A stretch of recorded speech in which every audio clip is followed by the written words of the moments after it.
There's a reason Americans stay in toxic relationships. And it's not love. It's something far darker. A psychological trap so powerful that even strong, intelligent people can't escape it. You don't stay because you're weak. You don't stay because you're blind. You stay because your mind has been rewired to confuse pain with safety. And that is a trap far more dangerous than the breakup you fear. Look around the modern United States. People leaving marriages after 12 years, people returning to the same partner who betrayed them, people choosing emotional chaos over peace. You think this is coincidence? No. There's a psychological mechanism behind it, one that your brain created to protect you, but now it's destroying you. And once you understand it, you'll never see relationships the same way again. But before we go deeper, you need to hear this next part. The loop you can't escape. Here's the real problem. Most people are not choosing a toxic partner. They're choosing a familiar pattern. Your nervous system, not your logic and not your heart, is selecting who you attach to. And in America, where people grow up with fractured households, emotional neglect, social pressure, and a culture of pretend everything is fine, the familiar feeling is often walking on eggshells, not feeling enough, being ignored, chasing love, earning affection, and surviving emotional highs and lows. So when someone gives you that same energy as an adult, your brain doesn't say, danger. It whispers, home. Not real home, psychological home. The home where you learned survival. The home where you learned to tolerate chaos. The home where your wounds were formed. Here is the part you don't want to hear. Your brain would rather choose a familiar hell than an unfamiliar heaven. Let me ask you something. Why does America have some of the highest rates of toxic, cyclical, on-off relationships? Is it cultural? Is it emotional? Is it generational? Partially, yes. But the real answer is something far more primal. The trauma bond. When a toxic partner gives you affection, then takes it away, then gives it again, your brain forms a trauma bond. This is not just emotional, it's biochemical. Every time they treat you well, you get a hit of dopamine. Every time they hurt you, your body releases stress hormones that make the dopamine hit feel even stronger when it returns. It's the same neurological pattern as addiction, intermittent reward, emotional instability, unpredictable affection. Maybe this time it'll be different. These are the exact psychological ingredients used in casinos, slot machines, and even social media apps. The relationship becomes a gamble. You're not chasing love anymore. You're chasing the next emotional high. And here's where America makes it worse. People are taught to romanticize suffering, to fight for love, to fix people, to prove you're worthy. So the pain becomes a mission, not a warning. And this next part is the part nobody ever tells you. The American attachment crisis. Most Americans are running on anxious or avoidant attachment styles. And here's the brutal truth. Anxious people attract avoidant people. Avoidant people attract anxious people. And this creates a perfect storm of toxicity. One clings, one disappears. One begs for reassurance, one withdraws. One feels too much, one feels nothing. They trigger each other's childhood wounds. They activate each other's insecurities. They recreate each other's past pain. This isn't romance. This is psychological reenactment. And your mind loves reenactment. Why? Because it's trying to fix a wound from childhood using adult relationships. If your mother was emotionally distant, your brain will chase someone distant. If your father was inconsistent, your mind will tie itself to inconsistent people. If love meant suffering as a child, your brain will associate suffering with love as an adult. Your mind is not trying to find love, it's trying to correct the past. But here's the danger.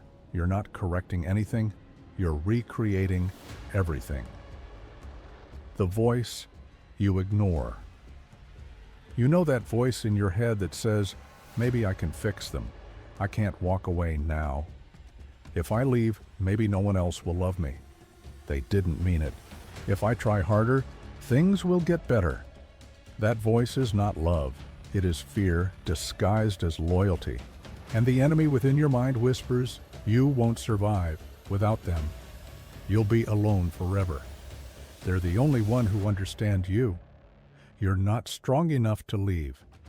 This isn't your real voice. This is your wound speaking. And America, with its loneliness crisis, dopamine addiction, and emotional disconnection, amplifies that wound. Here's the real danger. If you don't break the cycle, your brain will continue to choose toxic love over healthy love, not because you want it, but because your identity is trapped in it. This is the part where most people look away. This is where you must look closer. Because in a moment, the real psychological reason Americans return to the same toxic person again and again, even when it destroys them, becomes impossible to ignore. But before that, you need to understand one more truth. The cost of not changing. If you stay in this cycle, you don't just lose time. You lose peace, self-respect, confidence, mental clarity, identity, emotional stability, future opportunities, and the ability to feel real love again. You slowly become a version of yourself you don't recognize. Your tolerance rises, your standards fall, your boundaries disappear, and one day you wake up and you don't even remember who you were before the relationship consumed you. This isn't a story about love. This is a story about psychological erosion. Rising tension moment. Here is the revelation that changes everything. People don't stay in toxic relationships because of who they are with.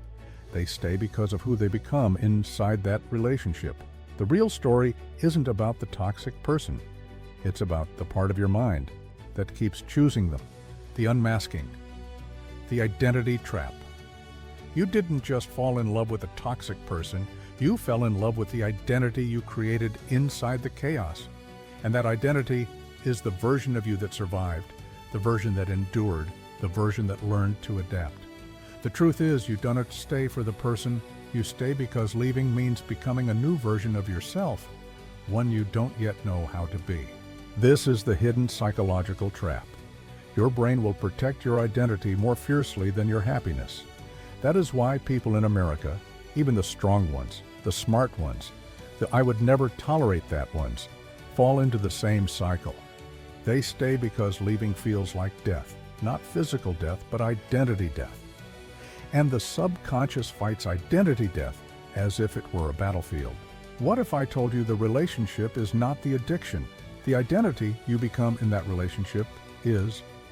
This is the version of you that tries to fix people, carries emotional weight, forgives everything, absorbs pain, holds on too long, proves their worth, survives storms, and hopes for change.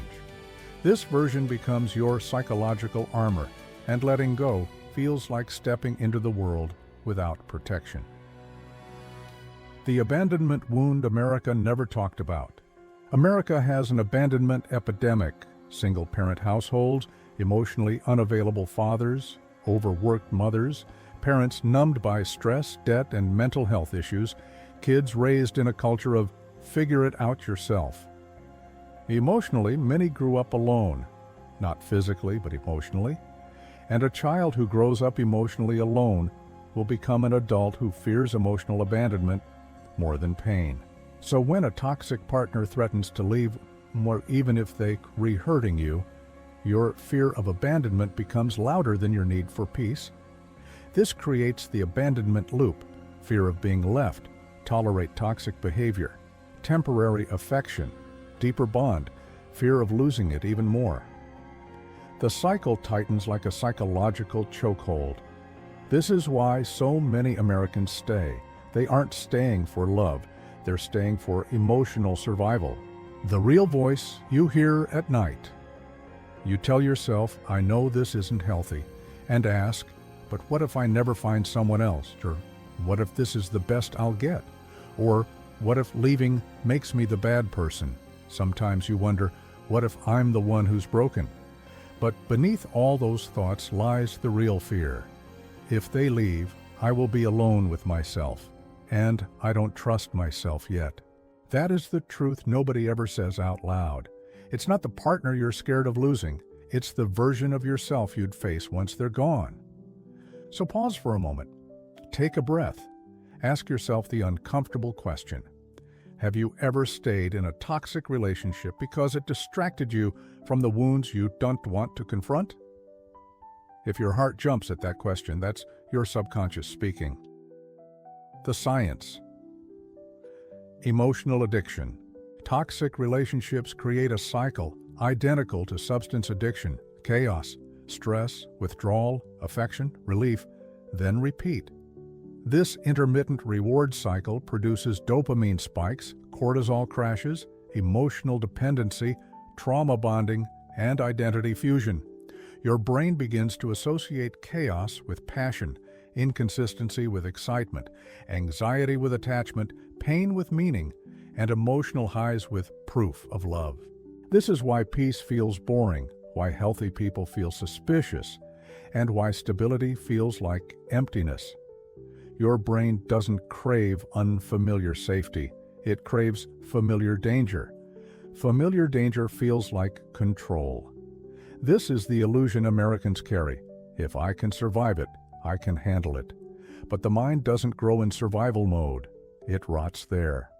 The moment you wake up, there is always a moment, not loud, not dramatic, just a quiet realization.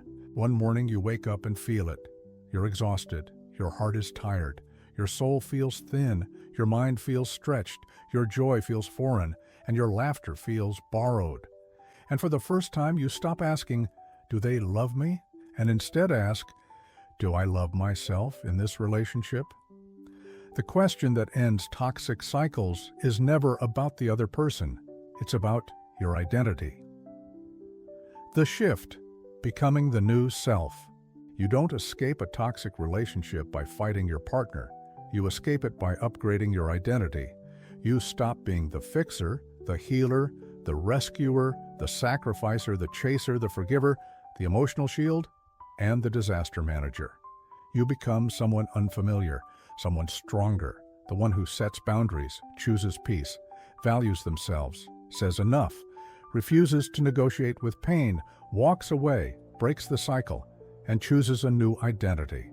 People don't leave toxic relationships because they find better partners. They leave when they become better versions of themselves. Your breakthrough is hidden here. Every toxic relationship ends the moment you realize, "I don't need to be needed to feel valuable." This is the psychological shift. This is the turning point. This is the moment you rise. The solution. Breaking the cycle. First, accept the truth your mind avoids. They are not your future. They are your pattern. Second, name the wound. Is it abandonment, validation, fear of being alone, trauma repetition? Once you name it, you take back control. Third, rewire your identity by affirming, "I am no longer the person who tolerates emotional chaos. I choose peace, even when chaos is familiar. I create love, not survive it." Identity comes before behavior. Behavior follows identity. Fourth, replace the cycle with stability. Healthy love feels unfamiliar. Not boring, unfamiliar.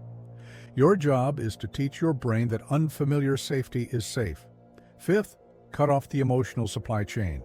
Toxic people don't disappear when you leave. They disappear when you stop giving them attention, energy, emotional reactions, and emotional labor. Withdraw the supply and the cycle ends. Sixth, rewrite the internal narrative. When your mind says you can't live without them, you respond, "That's not my voice, that's my wound." And seventh, build a new emotional identity. Heal yourself until healthy feels natural and toxic feels foreign. Breaking the cycle is not about revenge, punishment, or proving anything. It is about evolution.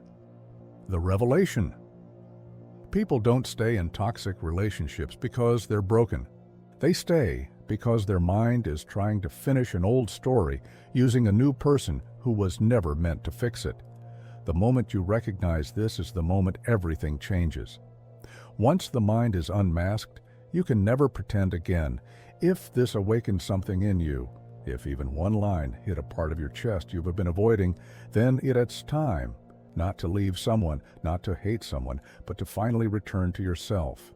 Because the moment you understand your mind, you reclaim your life. This is Mind Unmasked, where the heart breaks and the mind finally speaks.